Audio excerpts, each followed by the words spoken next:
Welcome back. Thanks for staying with us. The Black Entrepreneurs Alliance is calling for a new deal to support and empower Black-owned businesses, address historical injustices, and drive economic growth and development. The advocacy group says urgent attention needs to be given to the increasing extortion of SMEs in townships and rural areas.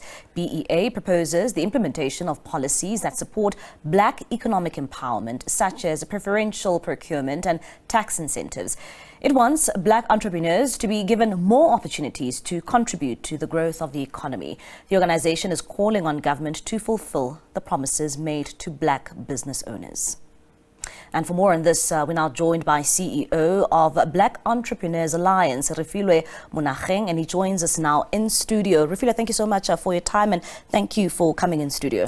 Thank you for the time, Bali. Appreciate it. All right. And I mean, you as the Black Entrepreneurs Alliance, you are calling for a new deal to support Black businesses. Tell us more about this new deal. What does it entail? So thank you, Bali. The new deal entails that we need to press the reset button on the economy. Currently, a lot of Black businesses are constrained if they're not out of business. Think about it. Since after COVID, people have lost their homes, their cars, and there's no practical mechanism that's currently in place to ensure that they can be assisted out of the doldrums. What are we talking about? Let's start with the Broad-Based Black Economic Empowerment Act. We're calling for aggregated tenders. What do we mean by that? This thing of somebody getting a 10 billion rand tender alone, we are saying that Black people need to start sharing, because even there's an idiom, so we are asking that through tenders they should be aggregated, and even when there's a tender of 10 million rand divided by 10 entrepreneurs, so you're making it broad-based Black Economic Empowerment Act. So you're enacting and activating that law because it's broad. And when we speak about broad-based, it's important that we should also speak about the colours and the Indians, because a lot of times there's a misconception that's not voraciously spoken about, to say, what about the Indians and the colours? We know someone can say no, but the Indians are still actively and big in business. You look at the plaza and stuff. Historically, when you speak about imbalances, the exposure that the Indian people have gotten in business is not the same as Black African people. But we are saying inclusive participation in terms of the word broad-based. And furthermore, with regards to broad-based, we're also looking at vulnerable groups and people in the arts industry. Nobody ever speaks about people in the arts industry, the impact of COVID, how it has affected them. You look at makeup artists, you look at musicians, you look at people that organize concerts and motivational speakers. We never speak about that. But there are also tenders for such people.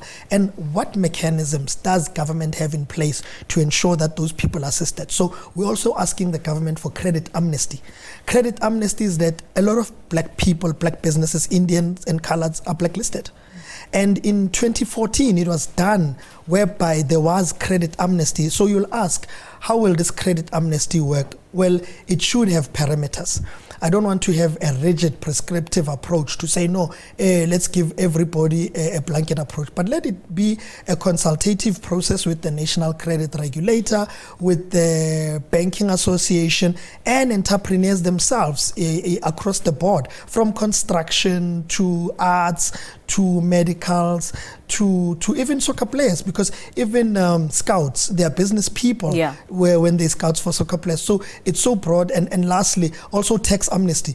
You know that a lot of Black people do not comply to be able to be on the central supplier database to get jobs from government because they are blacklisted. And then also even people with disabilities. When we think about aggregation, you should ensure that you aggregate it to ensure that you give, if it's 50% young people, within young people it should be women, people with disabilities, and vulnerable groups, meaning your gays and lesbians. So they should, and it should be succinct. And the president, through this GNU, has done it very well to ensure that Deputy Minister Mapaseka is included in cabinet. That's a clear demonstration. When we say we want a new deal, it should be practical, even with the Preferential Procurement Framework Act. So when you say preferential, it's preferred for Black people, Indians and colours, so that we can also be equitably represented in the economy, because currently we are nowhere in the economy. I mean, also looking at this new deal, and you are saying that, there should be a sharing of the big major tenders. Of course. And one would say that's something that really caught my eye there, because, I mean, this then means you empower a number of black-owned businesses. Each one empower one is very important. This thing of having one person who drives a Ferrari and we must celebrate that, it's not right. And as black people, we know that we need to empower each other, because if you grew up in the township, we knew that your aunt could take care of you. But nowadays it's a man for himself, and it shouldn't be. So we are saying with this new deal, it needs, and maybe also touch on something that you're advocating for, the Gauteng Township Economic Development Act, which has not been touched. What do I mean by that? Major corporate companies, especially ones listed on the Johannesburg Stock Exchange, it is law. If you read Section 3 of the Gauteng Township Economic Development Act, it says in this manner.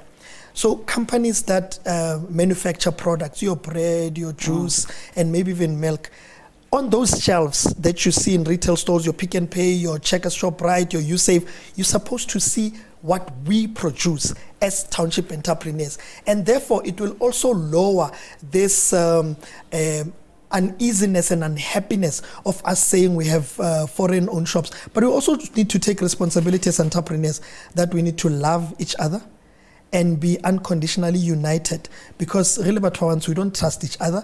If in Turkey we are very much good and great at supporting it, we must also understand that as black people we do produce quality.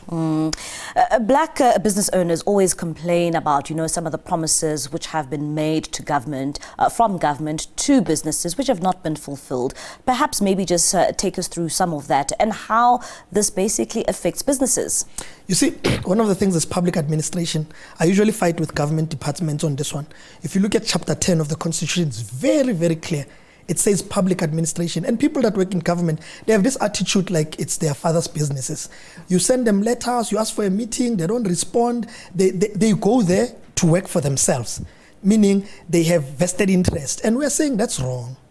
If you want to be a business person, come and join us so that you compete equitably with us. Stop having this, and then that amounts to corruption and all sorts of things. So we are saying with regards to public administration, government employees need to know that as the public, they serve us. If you write you a letter, acknowledge it, respond, and attend to our needs.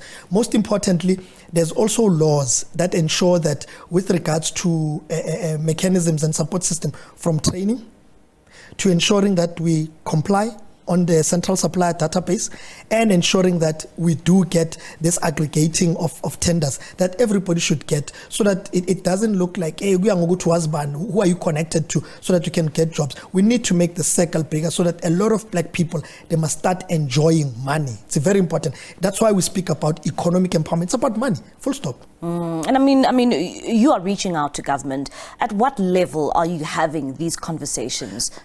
I'll say to you, from the legislature to MECs, ministers, and even civil servants, your procurement chief procurement officers, and ensure that they speak to us and tell us in terms of so how this is how government works. Usually they plan ahead and have a year plan. Like this year, they are planning for next year. So it's important entrepreneurs must understand that you don't write the proposal. You must know what government is planning to implement next year. So you are in line with their plans. You don't write the proposal outside of their perimeters, because if you do that, then you're out of the game and they won't listen to you and you won't get work. So it's important that we educate each other. We have sessions as entrepreneurs, educate each other, empower each other, and share knowledge. How does this thing called government works? Because it has to empower black people so that we start competing equitably with corporate. And these listed companies, they have something called enterprise supplier development programs.